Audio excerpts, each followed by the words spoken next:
శ్రీ అక్కిరాజు రమాపతిరావు మంజుశ్రీ గారు కూర్చిన ప్రసిద్ధ రచయితల ప్రశస్త వ్యాస సంకలన సాహితీ వైజయంతి 26వ భాగం 5-10-20 శ్రీ గడియారం రామకృష్ణ శర్మ తిక్కన కన్నడ భారత అనే వ్యాసంగా ఈయన జోగులాంబ తెలుసు కదా మన ఆ ఆలయం నిర్మించడంలో ఆలయం ఈ కృష్ణా తుంగభద్ర నదుల సంగమం ఉంది. ఆ నీరంతా వచ్చి మొత్తం ఆలయాలన్నీ పాడైపోతాయి. ఆ విగ్రహాలన్నీ వేరే చోటకి తీసుకెళ్ళి వాటిని అన్నీ జాగ్రత్త చేసి కృష్ణకి అడ్డం గోడ కట్టి ఆ గోడలోంచి నీళ్ళు రాకుండా చేసి మళ్ళీ ఆలయాన్ని నిర్మించి జోగులాంబ అనేటువంటి అద్భుతమైన దేవాలయ నిర్మాత ఆయన అక్కడి నుంచి వచ్చి అక్కడి వాడు అదేదో ఏ జిల్లా ఏ తాలూకా తెలంగాణ అక్కడి నుంచి కృష్ణా జిల్లాలో ఈ చెరివాడలో ఉన్న వేలూరి శివరామశాస్త్రి శతావధాని గారి ఇంట్లో ఉండి ఆయన మొత్తం ఆయన దగ్గర అనేక విషయాలు నేర్చుకున్నాను. తల్లిదండ్రులాగా నన్ను కాపాడారు, చూశారని ఆయన తర్వాత ఒక వ్యాసంలో రాసుకున్నారు. తెలుగులో కవిత్రయం మహాభారత రచన పూర్తి చేయటానికి ముందే పొరుగున ఉన్న కన్నడంలో పంప మహాకవి 10వ శతాబ్దంలో విక్రమార్జున విజయం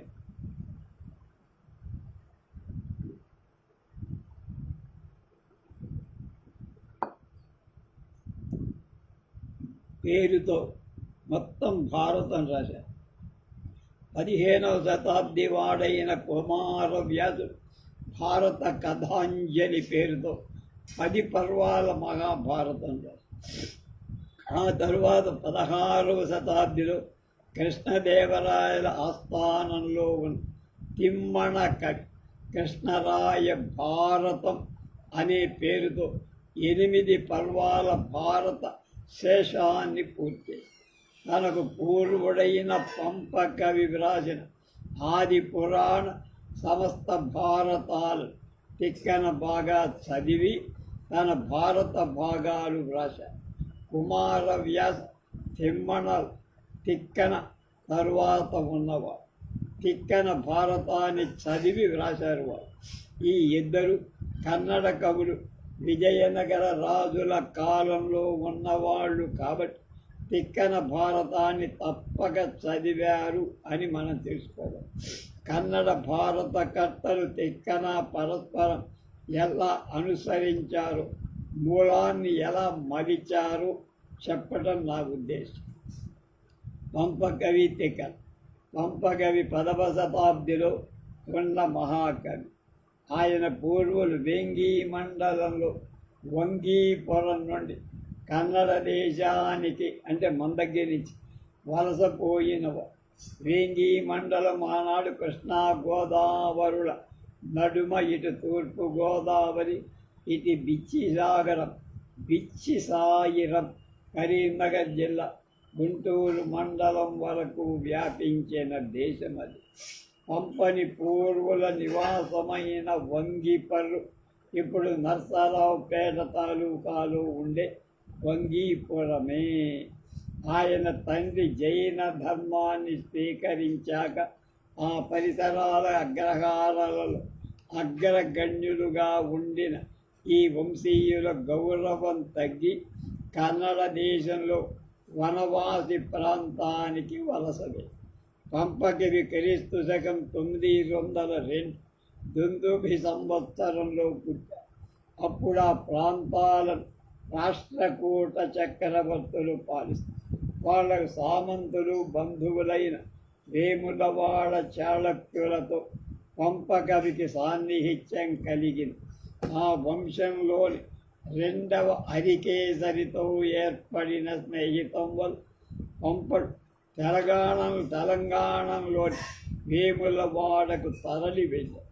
అక్కడ ఉండి కన్నడంలో ఆది కావ్యాలైన ఆది పురాణ విక్రమార్జున విజయాలు రాశారు.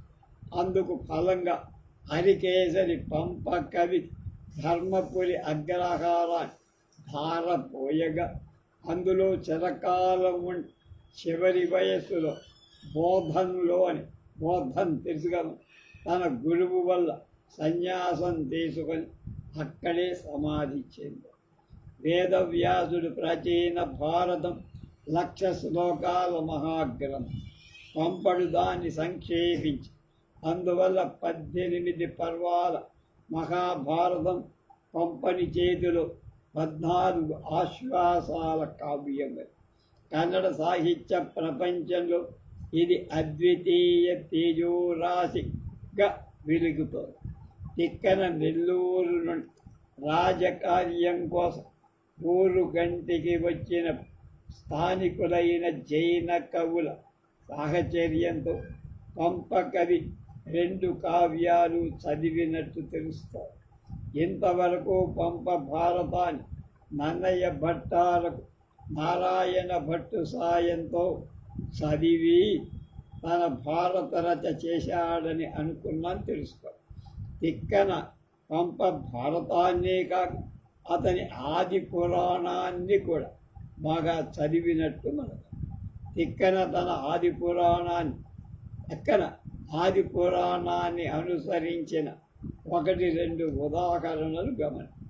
కరికర సీకర మదజల తురంగలాలంబు శేఖదిం దురాదురదిశద్ధజం నరేంద్ర చామర మరుదభి హతియం కేరళ ధూర్దత్తాగల్ ఆది పురాణంలో రాజులకు వేసే వింజామరల వల్ల పైకి లేచిన రణయుద్ధ రంగంలోని ధూళి ఏనుగు తొండాల తుంపురుల చేత మదజలం చేత గుర్రాల నోటి నురుగుల చేత అణగిపోతారు.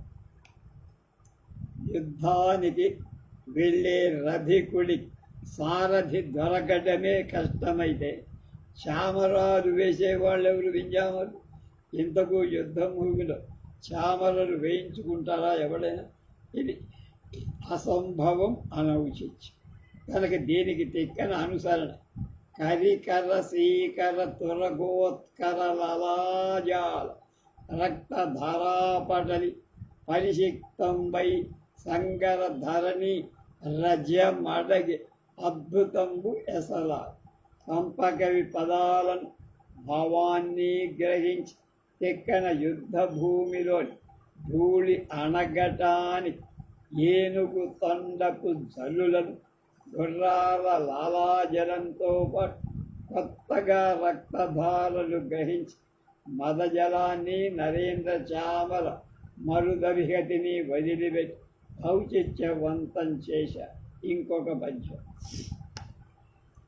ఆది పురాణంలో పంపన తరళ తరంగ తురంగం గిరిమకర కరీంద్రం అఖిల సఫర పదాచ్యుతర్కం ఉగ్రగ్రాహరథం భరతం గిత్తుడు పయోధి బళవిళ సానమం.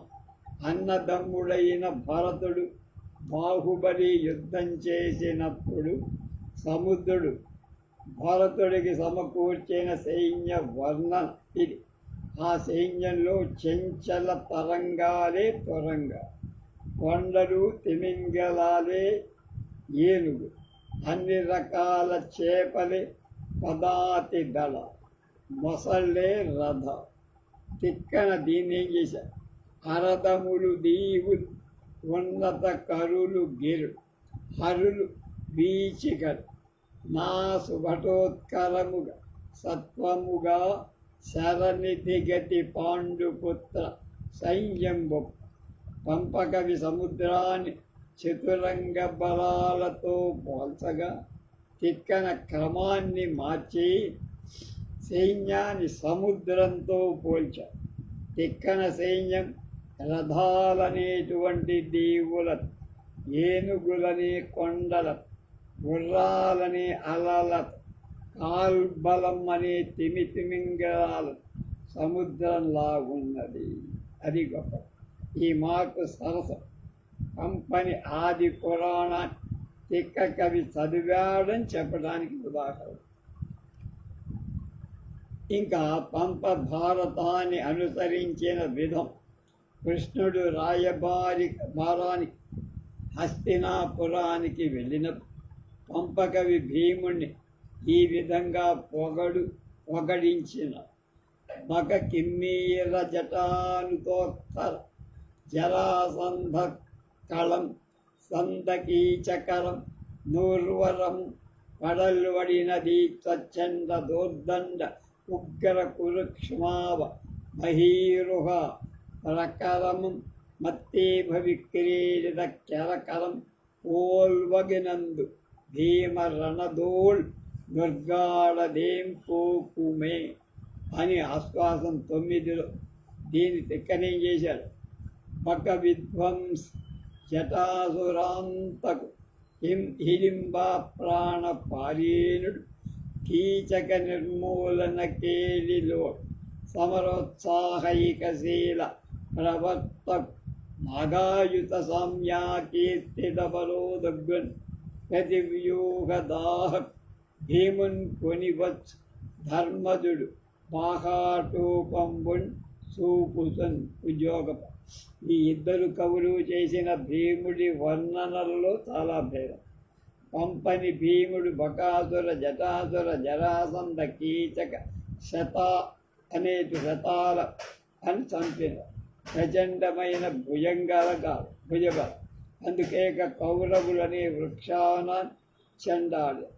ఆ భీముడు యుద్ధంలో శత్రు సైన్యాలు ఉగ్గాడక ఉంటాడా అని కృష్ణుడు. తిక్కన భీముడి వర్ణించిన ప్రత్యేకం భీముడు శత్రు సంహారక ఘట్టాలను ఒకదానికంటే మరొకటి గొప్పదిగా వర్ణించి ఎదటి వాళ్ళకి హడలుపు. ఈ భీముడు బకాసురుణ్ణి ధ్వంసం చేశాడు, జటాసురుణ్ణి హతం చేశాడు, హిడింబాసురుడి ప్రాణాలు తీశాడు, కీచకులను నిర్మించాడు అని క్రీడ చేసిన. యుద్ధం అంటే మహోత్సాహం కల 10 లక్షల ఏనుగుల బలంతో భయంకరుడైన శత్రువ్యూహాలు ఛేదించారు. ఇలాంటి భీముడు ధర్మరాజు తన బలం చూపడానికి తీసుకువస్తాడు అంటాడు. సాధారణంగా కన్నడ కవులకు ముద్రాలంకారం మీద మ్యూజిక్. ముద్రాలంకారం అంటే తాము వ్రాస్తున్న పద్యంలో ఆ వృత్తం పేరు సమయోచితంగా చెప్పడం. పంపని పద్యం మత్తేభ విక్రీడిత. ఆ పేరు రాబటానికి ఆ భీముడు ఉగ్ర కురుక్ష్మాప మహీరుహ ప్రకర చెండాడుతూ మత్తేభ విక్రీడితం చేయాల్సి వచ్చి తిక్కన కట్ల మోసు లేదు. ఆయనకు భీముడి వై దుర్వార గర్వ నిర్వాపణం చేసి భీకర స్వభావాన్ని చిత్రించటమే లక్ష్యం. అది చేసి పంపకవి మహాభారత కథను సంగ్రహంగా చెప్పాలనుకున్నాడు. ఆయన మూలంలో కొన్ని శ్లోకాల్లో చెప్పిన విషయాలు కథాగమన దృష్టిలో ఒకే పద్యంలో ముగిస్తుంది. దుర్యోధనుడి వేగులవాడు అజ్ఞాతవాసం చేస్తున్న పాండవులు కనుక్కోవటానికి అన్ని ప్రాంతాలకు తిరిగి వెళ్ళొచ్చి వాళ్ళు కనపడలేదని చెబుతూ విరాట నగరంలో ఒక స్త్రీ కోసం ఒక గంధర్వుడు 100 కీచకులను చంపిన సంగతి చెప్పు. ఆ విషయం కురురాజు భీష్ముడితో అంట. ఇదురల్ యోధ్య ఇదుదల్ చోద్యమతర్క్య మద్భుతమసంభావ్యం విచారక్యబారాదు దెంతెంతోడి సందసింహన బలం కొల్వన్నరార్ భీమనల్లవద కీచక భీమశల్య బలదేవర్కల్ సమాసక్కడ అప్పదలి తోల్బలదౌల్ తరంగ మరిదీ విశ్రాంతమున్ గర్వాము అని విక్రమార్జున విజయంలో పంపడు. ఈ వార్త విచిత్రమైంది, తర్కించరాని, అద్భుతం, అసంభావ్యం. ఆలోచకులకు రానిది ఆ సింహబలుణ్ణి చంపిందెవరు? భీముడు కాక భుజబలాలలో భీమకేచక శల్య బలరాములు సమానులు కదా. ఇతరులకు ఈ విక్రమము గర్వం ఉండవుగా. ఎందుకు వ్యాస భారతంలో ఇలా సాంప్రదం మానుషే లోకే నదైత్యం నరాక్షసే చత్వారంతుర వ్యాఘ్రాహ బలే శక్రోపమాభు. ఇప్పుడు రాక్షసులతో కూడిన నరకలోక మానవ శ్రేష్ఠులు బలంతో ఇంద్రుడితో సమానమైన వాళ్ళు నలుగురు ఉన్నారు. బలదేవశ్చ భీమశ్చ మద్రరాజశ్చ కీర్యవాన్. చతుర్ధః కీచకస్తేషాం పంచమం నామ శుశ్రుమ. బలరామ భీమ శల్య కీచకుడు వీళ్ళే నలు. వీరికి సాటి వచ్చే ఐదవ వాణ్ణి నేను విననా అనుసృతం వినల. అన్యోన్యానంతరం బలా పరస్పర జయైషిణ బాహుయుద్ధమభీప్యంతో నిత్యం సంరబ్ధమాన.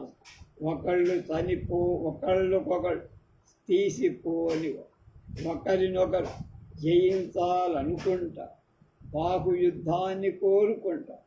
ఎప్పుడు వాళ్ళ హృదయాలు ఉత్సాహంగా నిత్యం సంరబ్ధమాన. అది తత్తాహం కీచకం మన్యే భీమసేనేన మారితం సైరంధ్రీంద్ర పదం మన్యేనత్ర కార్యా విచార. అక్కడ కీచకుడు భీముడి చేతనే చచ్చాడని నా అనుభవం. ఆ సైరంధ్రి ద్రౌపది ఇక విచారించాల్సిన పని లేదు. కోహి శక్త పరో భీమాత్ కీచకం హస్తుమోజస్. కీచకుణ్ణి చంపటానికి భీముడి కంటే ఎవ్వడు శక్తి గలవాడు కాదు. ఈ సందర్భాన్ని వ్యాసుడు 15 శ్లోకాల్లో చెబితే పంపకవి ఒకే పద్యంలో చెప్పగా తిక్కన 5 పద్యాల దాకా లాగారు. తిక్కన దుర్యోధనుడు వితర్కించిన విధం చూడండి. ఇవ్విధంబున తమ ఎరుగు తెరగులందరూ చెప్ప విని కురునందరుడు తగ విచారించి కార్యంబు తెగువా కాంచి ఎలవిన్ వారల కనుగొని ఎత్తులని. సింహబలుడు భీమసేనుండు శల్యుండు హలధరుడు సమాన బలము వారు ఒండోరులను గెలుతు ఉత్సాహము గల రుద్ధతులు బాహుయుద్ధము. ఈ నలుగురు భుజశక్తులతో ఎనయగజాలు నట్టి దోర్బలం ఎందుని కాలం కాగున వీరలలోనే ఒక్కొండరుడే కవి గెలుపు సమక్కువ. తక్కిన వారలాతనికి దవ్వున చోటుల వారు వాయుజం ఒక్క సింహబలు మద్దతి మంచిన మాన్పువాడు అతండక్కడ నిలిచే కావల. ఆ సతి ద్రౌపది కగనూపు వేరొక్కరు అవుడు ఆజి కీచకుల నోర్వగ జాలని మీరెరుంగని.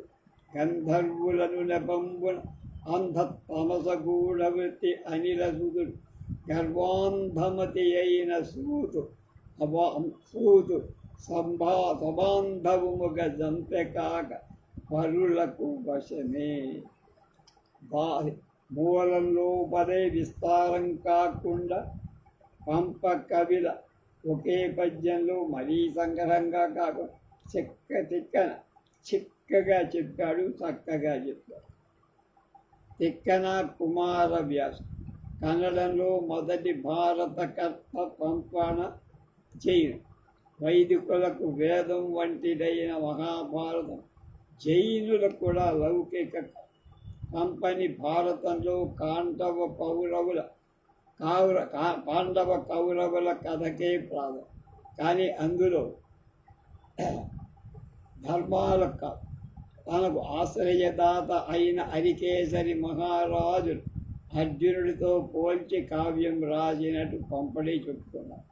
అందువల్ల వైదిక ధర్మాన్ని అనుసరించే వాళ్ళకు ఇంకొక భారతం అవసరమై 15వ శతాబ్దిలో కుమార వ్యాస బిరుదు ఉండే గదగు నారాయణప్ప దేశిచ్ఛందమైన భామ్యాన్ని షట్పదిలో వేద ధర్మానుసారంగా మహాభారత రచన ప్రారంభించి 10 పర్వాల వరకు రచన. కన్నడ దేశంలో కుమార వ్యాస భారతం జనప్రియమైపోయింది. దాన్ని భారత కథామంజరి కూడా అంటారు. కనుక కళను తెలిసిన వాడు శృతి లయలతో ఆ భారతాన్ని చదువుతూ ఉంటే పౌరాణికులు అర్థం చెప్పి అలరిస్తూ ఉండేవాళ్ళ కనుక కుమార వ్యాసుడు విజయనగర చక్రవర్తి ప్రౌఢ దేవరాయల కాలంలో, అందువల్ల అతడు వ్యాస భారతాన్ని తెలుగు భారతాన్ని చదివి కుమార వ్యాసుడికి గ్రంథాన్ని విస్తరించటం అంటే ఎక్కువ ప్రీతి. తిక్కన మహాకవికి ఉండే సందర్భ శుద్ధి సంయమనం ఆయనకు లేవు. కనుక అవసరమైన చోట సంగ్రహం చేస్తాడు, అనవసరమైన చోట పెంచు. కొన్ని సైరంధ్రి కీచకుడి చేత పరాభవింపబడి వాని ఇంటి నుండి పరిగెత్తుకొచ్చి విరాట రాజ సభ చేసిన సందర్భంలో తిక్కన చూపిన ప్రతిభ సామాన్యం, అనన్య సదృశం. ఆ స్థితిలో ఉండే ద్రౌపదిని చూసి భీముడు పొందిన కోపాటోపాన్ని అసధృతంగా అభివర్ణించాడు తిక్కన.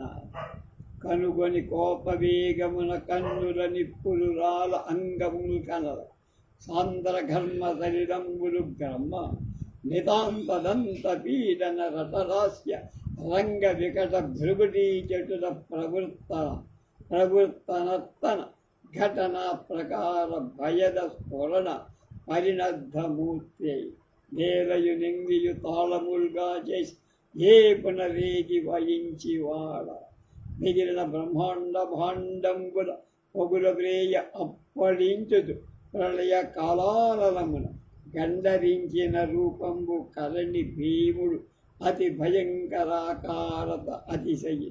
ఇలా పేర్చిన కోపాటోపంబున అవిచారిత సమయవర్తనుడి రుకోదరుడు కీచకుని కీటడగింప చూచి తత్సంబద్ధబద్ధుండు కావున మత్స్యపది తన అలుకలోని వాణిగా తలంచి ఆ చేరువు ఉన్న వృక్షంబు నిరీక్షించి ఆగనంబు పల్లటిల్ల ధర్మతరయం కనుగొనిన ఆతడు తన నయన ఆకారంబున వారించి ఇలా కంటి సౌజ్ఞ వలలుండెక్కడ చూచే ఒండెడ అసేవ్యక్ష్మాజముల్ పుట్టవే ఫలితంబై వరసాకలొప్ప అలల్ప ప్రీతి సంధించుజన్ విలసఛాయ ఉపాసిత ప్రతదికిన్ విశ్రాంతి కవింపగాగల ఈ పూయము పంట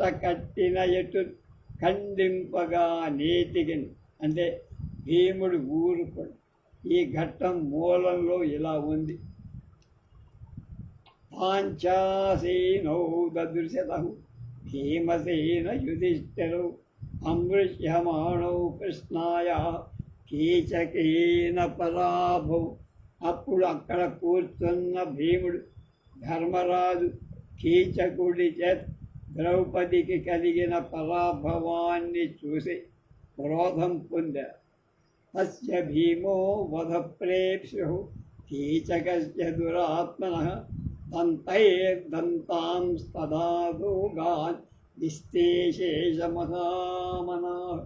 దుర్మార్గుడైన కీచకుడిని చంపకోరి పెద్ద మనస్సు కలవాడైన భీం రోషంతో పళ్ళు పట్ట పట్ట పట్ట కొరుకు ధూమఛాయాహ్యభుజతాం నేత్రోక్షోచ్ఛత్రపక్ష్మణి సస్వేదా భ్రుకుటీతోగ్ర లలాటే సమవర్తతః. విప్పారిన రెప్పలు గల కళ్ళ మీద పొగసారలు కమ్మి నొసటి మీద చెమటతో కూడి భయంకరమైన బొమ్మముడి హస్తేన మమ్ముతే చైవ లలాటం పరవీర భయశ్చ త్వరితః క్రుద్ధః సహసోత్థాతు మయీచ్చరః. శత్రువులను నాశనం చేసే భీము పట్టలేని కోపం చేతితో నొసడిని రుద్దుకున్న తొందరతో ఒక మెట్టు ఒక్కసారి లేవటానికి అవధావృదంగుష్టం అంగుష్ఠేన యుధిష్ఠిర ప్రబోధ భయాద్ రాజ భీమం తం ప్రత్యషేధయత్. అది చూసి ధర్మర బటన వేలుతో నొక్కుతున్న తాము బయటపడిపోతామేమో అనే భయంతో భీముణ్ణి ఆపాడు, వారించాడు. తం మత్తమివ మాతంగం వీక్షమాణం వనస్పతిం సతనావార మామాయామాస భీమసేనం యుధిష్ఠిర. మదించిన ఏనుగుల భీము అక్కడ ఉండే మహావృక్షాన్ని అందరూ చూస్తుండగా ధర్మరాజు ఈ విధంగా వారిస్తారు. ఆలోకయసికం వృక్షం సుధా దారుకృతేన వై యది తే దారుభికృత్యం బహిర్వృక్షాన్ని గృహ్యతాం. ఒరే వంట చేసుకునేవాడా భీమ, కట్టె కోసం కావాలంటే ఈ చెట్టును కొట్టాలని చూస్తావురా, పీకాలని. నీ కట్టెలు కొట్టాలంటే ఎన్ని చెట్లు లేవు, వాటిని కొట్టించుకోరా. ఇక్కడ ఏదో నేల ఇస్తోంది, దాన్ని కొట్టడం ఏమిటో. యస్యద్రాచార్ధవృక్షస్య శీతఛాయాం సమాశ్రయే అతస్య పన్నర్జుఖేత గౌర్వవృత్తమనుస్మరన్. పచ్చని చల్లటి నీడనిచ్చేది అయిన ఈ చెట్టును మనం అందరం ఆశ్రయిస్తాం. ఆ బడలిగా ఉంటే దాని నీడలో కూర్చు ఆ ఉపకారాన్ని తలుచుకొని దీని ఆకు కూడా తెంపకూడదురా. కనుక దాని జోలికి వెళ్ళు. ఇంగితజ్ఞ సతుభ్రాత తూష్ణీమాసీదుకోద. అన్నగారి ఇంగితం మనసు అర్థం చేసుకొని భీముడు ఆ ప్రయత్నం మాన. కుమార వ్యాసుడు ఈ ఘట్టాన్ని ఇలా రాశారు. నొందల కటాసుతియతమైన మననుందు శైవైరి ఆగివతియని కందినను మైలాగి రోషదునవుల వడయచి మంచి హరియదబూరు కుచేష్టయు ఉళ్ళొంది మెల్లని బాగి నోడిదనందు రాజాలయద ముందణ మరణ నా భీముడు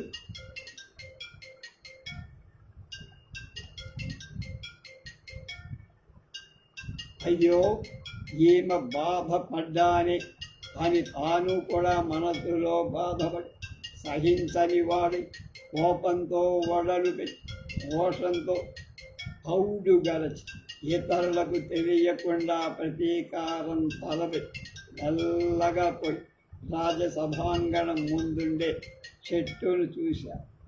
ಒಳಗೆ ನಿಶ್ಚಯಿಸಿದನು ಮೊದಲಿಯಸಿ ಎಳದು ಹಿಂದುವೆ ನಿವಳಬಡಿದಿ ಲಗನ ನಿಪಡೊಗ ಹಟ್ಟಿದಳ ನಿವಳಲಿಗ ಬಾಂಧವರ ಅಳಿಗೆ ಬಿಗಳ ಗರಾಟಯಾರಾಯನ ಕೊಡುವೆ మరి సరియದ ಮುನ್ನ ಕೌರವ ಕುರುವ సవరువే నిండు కిడియదియోదనా భీమ. ఆ భీముడు ద్రౌపది భంగపాటు తీర్చడానికి మొదట ఈ కలుణ్ణి వీడి తమ్ముల్ని వీడి బంధువులని పట్టి పిండేస్తారు. తర్వాత చేతకాని విరాట రాజును కూడా చంపేస్తారు. ఈ విషయం బయటికి పొక్కక ముందే కౌరవ కులాన్ని నాశనం చేస్తానని మండిపడుతూ మనసులో నిశ్చయించి హీతళాధిపధర్మసుతనతి కాతరిసదివ వలల సైరి సుసైరి సకటెనుత ఈతరువ మురియు మరివ సుజన వ్రాత కాస్తయ ఊరహోరగే మహాతిశయ తరువుంటు నిర్ణయవాణిసిన మనగి అతని ఆలోచనలను తెలుసుకొని మహీతలాధికుడైన ధర్మరాజు రే వంటాడా ఉద్రేకం ఓర్చుకో అంటూ ఆ చెట్టు సంపద్దు పీకద్దు అది సుజనులకు ఆశ్రయమైంది విరాటాదిలో. నీ వంట ఇంటికి పోయి బయట బోర్డులు చెప్తున్నారా, వాడిని కొట్టు. ధర్మమయమమ ఎరదయదయు ఎదను మురియ ది రెమ్మనూతన కేజనలుగుమి సున్మనోలగ దింగ సురిది భీమ దుగదద. ఈ చెట్టు ధర్మమయమై విరవకు, నా మాట విను అని చెప్పగా భీముడు మౌనంగా విషాదంగా సభ నుండి వెళ్ళి వేదవ్యాసుడి భీముడు పళ్ళు పటక్ కొరికాడు. నొసటి మీద చెమట పట్టి బొమ్మముడి పడి కోపంతో నొసలు రుద్దుకు తిక్కన భీముడు కోపాటోపంతో భయంకరాకారంతో దుర్నిరీక్షుడై ఆకాశాన్ని భూమిని తాళాలు వేసి వాయించటాన్ని బ్రహ్మాండ భాండాన్ని పగలగొట్టడానికి సిద్ధం. కుమారవ్యాసుడి భీముడు దీనికి పెదవులు కొరుక్కోవటంతో సరిపెట్టుగా తిక్కన ధర్మరాజు భీముడి కోపం విరాటుని సభాసదులకు తెలియకుండా మర్మగర్భంగా మాట్లాడితే కుమారవ్యాసుని ధర్మరాజు భీముడిలోని లౌక్యం లేకుండా భీముడితోనే లైక్యం. ఈ ఉభయ కవుల రచనలో తారతమ్యాలను గ్రహించాలి అంటారు. తర్వాత జరిగిన కథ తిక్కన సరస సంభాషణలతో వ్యంగ్యోక్తులతో నిర్వహించాడు. ఆ విధానం ఏమిటో రేపు తెలుసుకుందాం.